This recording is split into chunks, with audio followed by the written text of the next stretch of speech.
doing the video on the bullying and we lost the footage.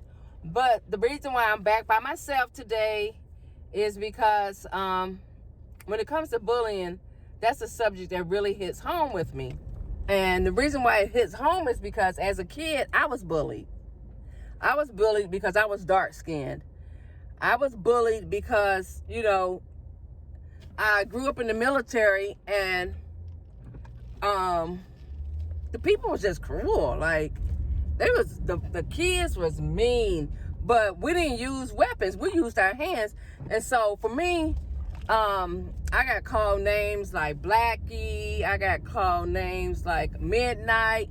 But you know what? As I got older, you know, the name calling and the bullying made me resilient to the stuff that I was going to go through as I got older. Because who knows? Like I said, statistics says that people that normally get bullied is because of their appearance and their lifestyle. So, you know, I'm just going to keep it 100. Kids can get bullied by their parents too. Kids can get bullied by their parents, and that's the worst type of bullying to get because it affects you here.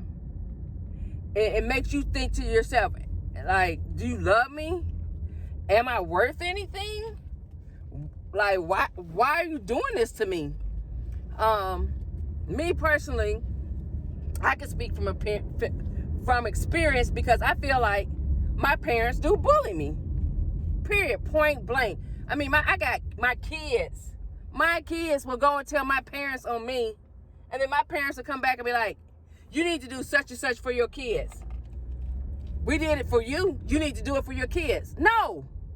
At this point, everybody is grown. Everybody is grown except I have one child. I know you guys don't ever hear me really talk about her, but that's another story for you. But I can remember when I told my parents that I was gay. And they were like, oh, we don't do that in this family. Why don't we do this? That's just me. That's me. That's how I am. And I mean, that like really hurt me deep for my parents not to accept my lifestyle.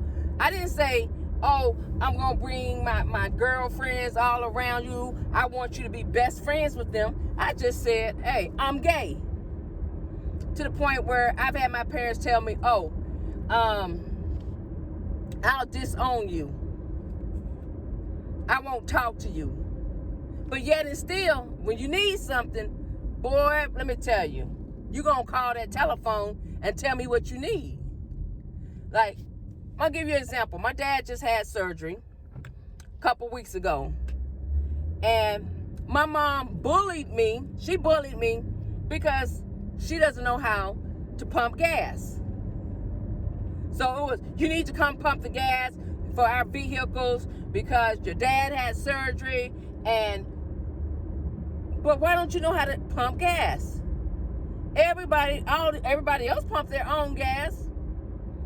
I mean, it's just crazy how parents can be bullies too. I was talking to a young man earlier today, and he was telling me that he stays in the apartment with his mother. They agreed to split everything right down the middle. And he said they've been living there for like 6-7 months. The first month was cool. After that, their rent is $1,600. He pays everything except for $200. He pays the light bill. He pays the water bill. He pays the cable bill. $1,400 in rent.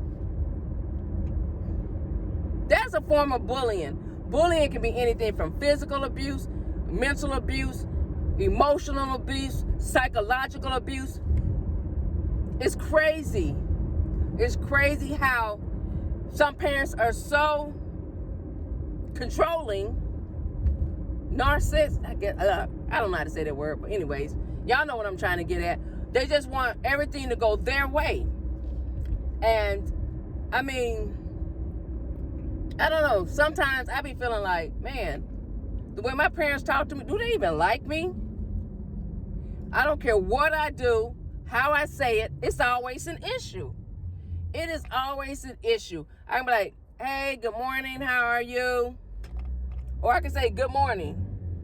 You didn't ask me how I was doing. Or, I mean, it's just crazy how even as an adult, my parents tried to bully me. And to the point to where I had to get a therapist because I was putting babe on overload. And my therapist was like, look, you've got to set some boundaries. And you got to make those boundaries stick. Otherwise, you're going to always be complaining about this. You're going to be complaining about that. And it's not going to get any better. And so I did. I started setting boundaries. I started like making things better for me mentally so that I can cope with life without having to have the extra stress, the frustration, you know, bringing all this extra pressure into my marriage because I'm upset with what's going on between me and my parents. And it's just a whole bunch. And so when it comes to this bullying, guys, make sure you talk to your kids. Make sure you're not one of them parents that's a bully. If you don't do this, I'm not going to do that. Raise your kids, guys. Let them know that being a bully is not cool. It's not. Because with Timothy, all of this could have been avoided. All of this could have been, you know, water under the bridge had the school stepped in. Thank God he made it out of jail and everything. But this is something that, like a stigmatism, something that he's going to carry with him for the rest of his life because he's going to feel like nobody listened to me. And the only way I was able to get somebody to listen to me was I had to be violent. I had to do something drastic for people to pay attention. And that's how it be. You could be trying to say something and people will just cut you off. You're trying to express how you feel, but your opinion don't count because I'm the parent.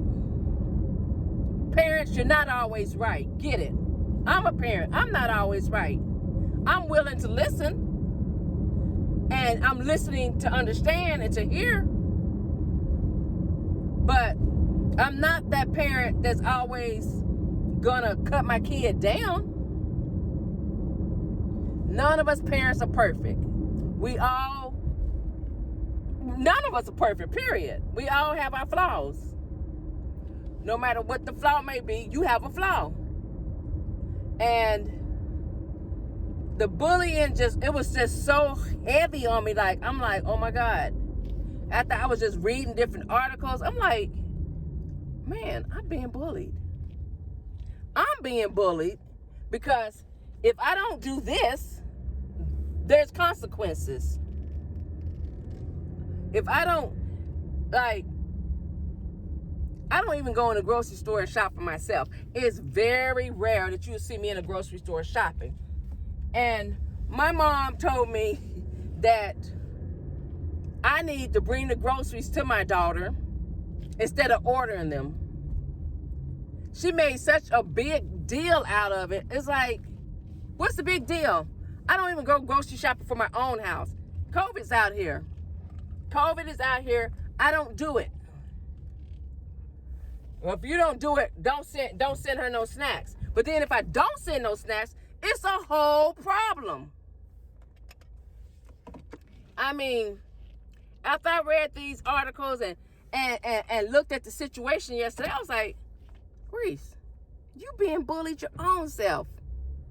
You're being bullied by your parents, the people who supposed to love you. They're not supposed to bully you. They're supposed to listen to what you have to say, but yet and still, you're being bullied because if you don't do it their way, there's a problem. Hey, I just wanted to get that out off my chest.